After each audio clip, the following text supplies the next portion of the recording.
Phone നിന്നെ അടിച്ച് കിട്ടുന്നെങ്കിൽ നല്ലോണം അറിയാ വേണ്ട. മരിച്ചുപോയ സുരേഷിന്റെ കൂട്ടുകാരനായിരുന്നു മോനെ.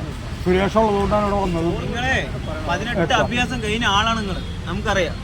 അതായത് നിങ്ങള് 18 അഭ്യാസം കഴിഞ്ഞ ആളാണ്. ഫോൺ എത്രയും പോട്ടെ വാങ്ങിക്കൊടുത്തു. ഫോണിനെ കൊണ്ട് ഫോണിൽ പല കാര്യങ്ങളുണ്ടാവും, മനസ്സിലായോ? 1.5 ലക്ഷം രൂപയാണ് ഫോണിൽ പല കാര്യങ്ങളുണ്ടാവും. നിങ്ങളെല്ലാം കയറി എടുത്തത് ഡോക്ടറില്ലേ?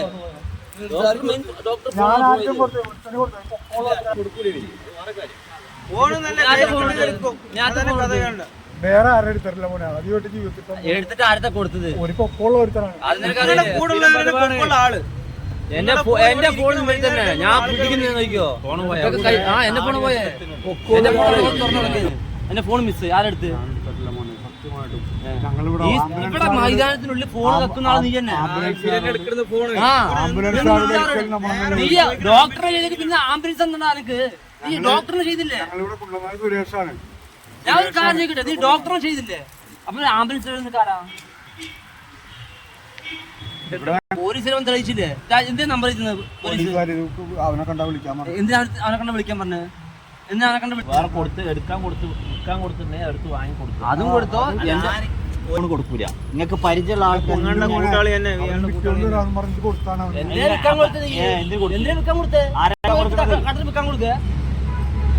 ഡോക്ടറിന്റെ ഫോണ് കട്ടിട്ട് അത് വിൽക്കാൻ കൊടുക്കുക. ആരാണ് ഫോൺ എടുത്തിട്ട് നിങ്ങളെന്തിനു വിൽക്കാൻ കൊടുക്കുന്നത്?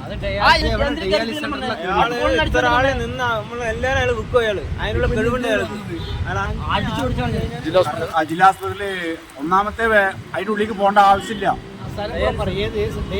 ഡയാലിസിസ് സെന്ററിലാണ് ഇയാൾ പോയത്. ഇയാൾക്ക് അതിന്റെ ഉള്ളിൽ പോകേണ്ട ആവശ്യമില്ല, ഒരാവശ്യമില്ല. ഇയാളുടെ പെങ്ങളവിടെ കിടക്കേണ്ടി പറഞ്ഞു. അത് വിളിച്ചു ചോദിച്ചപ്പോൾ ഡോക്ടർ അപ്പം തന്നെ വിളിച്ചു ചോദിച്ചപ്പോൾ ആളില്ല എന്ന് പറഞ്ഞു. ഇയാൾ മൊബൈൽ, അത് 19,000 രൂപയുടെ മൊബൈലാണ്, അത് ഐഫോണ്. ഇയാൾ വേറെ ഉയരം കൂടിയ ആളുണ്ട് പറഞ്ഞു. എവിടെ ആള് ഉയരം കൂടിയത്? മൊബൈൽ അടിച്ചു മാറ്റിയിട്ട് അയാളെ കൊടുക്കുക. അയാളെ കൊടുത്തിട്ട് അയാൾ പോയതാണ്. എന്നിട്ട് പോലീസുകാർ വന്ന് ചോദിച്ചപ്പോൾ ഞങ്ങൾ എടുത്തിട്ടില്ല. ആരുടെ കയ്യിൽ കൊടുത്തു ചോദിച്ചാൽ അയാൾ പറയണമില്ല, അയാൾക്ക് അറിയണമില്ല. അറിയുന്നില്ല. എല്ലാവരും പ്രത്യേക ശ്രദ്ധയ്ക്ക്. ഇവരെ പോലുള്ള ആൾക്കാർ, ഒരുപാട് ആൾക്കാരുണ്ട് ഇവിടെ മൊബൈൽ മോഷ്ടിക്കാനായിട്ട്. മറ്റുള്ള സാധനം, എന്ത് സാധനം ആയിക്കോട്ടെ, എന്ത് സാധനം വെച്ചാലും അടിച്ചിട്ട് പോകും. കുമ്പിട്ട് നിന്നാൽ മതി, എന്തെടുത്തിട്ടും പോകും. അല്ല, ഇവിടെ ഓപ്പണായിട്ട് അതേ ഉള്ളൂ, വെള്ളടി മാത്രമേ ഉള്ളൂ. മെയിനായിട്ട് 24 മണിക്കൂറും വെള്ളത്തിലാണ്.